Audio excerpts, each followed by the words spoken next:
I'm Lindsay, the trial garden manager for Renee's Garden Seeds, and today I'm going to show you how to sow our rainbow zinnias scatter garden.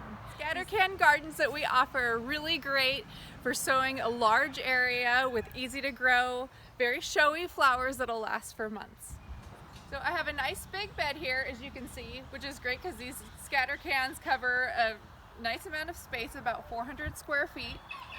So zinnias will grow in ordinary soil, but if you do a little bit of prep, you'll just have such a better outcome with your flowers. So with my bed, I have turned the soil and I've added a little bit of all-purpose fertilizer and some compost. This makes your plants that much more vigorous and will bloom for that much longer. Cans have an ample amount of seed. It's about 26.5 grams of seed, and it's mixed with organic rice hulls to help spread the seeds out easily.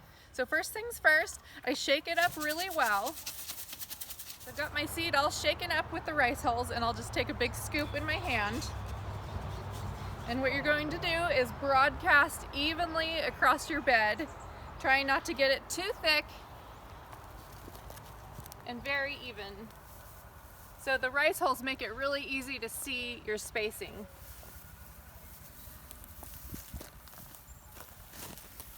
Just go like this across my bed with a nice even broadcasting. So next I'm going to take my flat rake and I'm going to gently rake the seeds into about a ½ inch deep.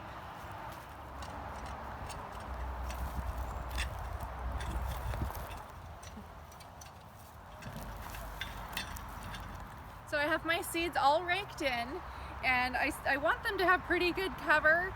So wherever I see rice hulls sticking out, I'll go through and add a little layer of compost over the top so that I can make sure all my seeds are covered. So I just pretty much take it in my hand and give a little scatter of compost like this until I can't see the rice hulls anymore. The last step is watering in your bed. So you want to start with a really fine spray and water in really gently at first, just so that it doesn't flood your soil and make your seeds float up and move around. I have my newly seeded bed all watered in, so it's really important to keep it from drying out as the seeds are germinating. You don't ever want your germinating seedlings to dry out. So you want to check daily. If it's really warm outside, you might need to water daily. So just keep an eye on it as they're growing. Here we are back at our rainbow zinnia scatter garden, and the bed I have here is ready to be thinned. You can see that they're all nicely evenly spaced, and they're about 2 to 3 inches apart, but we need to thin them out to about 8 to 10 inches apart. I have my whole bed here covered with bird netting because we have a lot of birds, especially in the evening, that love to come through and eat small seedlings. So I have to protect everything with bird netting. So I'll pull the netting away and we'll get to our thinning. It helps to have a measuring tape handy so you can get the correct spacing.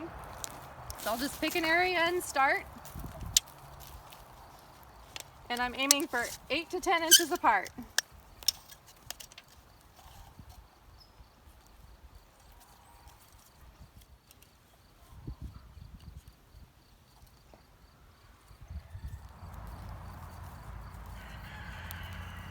Thinned my zinnias here. You can see this area I've thinned to 8 to 10 inches apart, and so these are going to grow in really nicely. Thinning might seem like a really hard thing to do. You've sown your seeds and you've worked so hard to get them to germinate and grow well, but thinning is very important.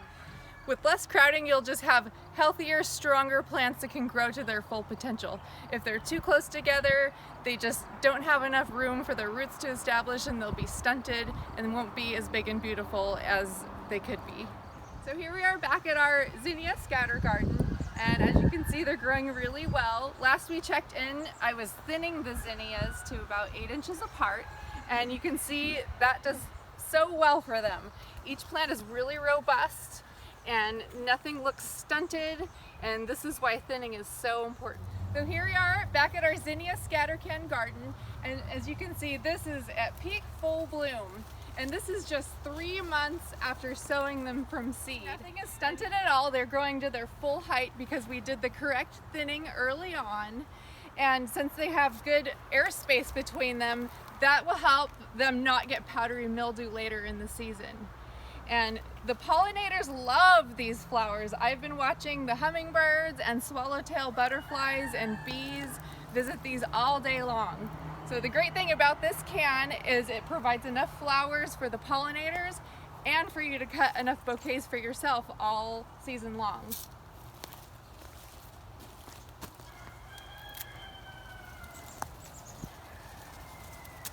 So we have a really great video on cutting zinnias for bouquets, and if you want to learn a little more in depth on how to do that, I encourage you to watch our video. And the good thing about cutting bouquets is that encourages the plants to branch out and produce even more flowers. So when you cut, that helps extend the bloom throughout the season. So if you'd like to try your hand at growing out our zinnia scatter can garden, you can find this at renesgarden.com.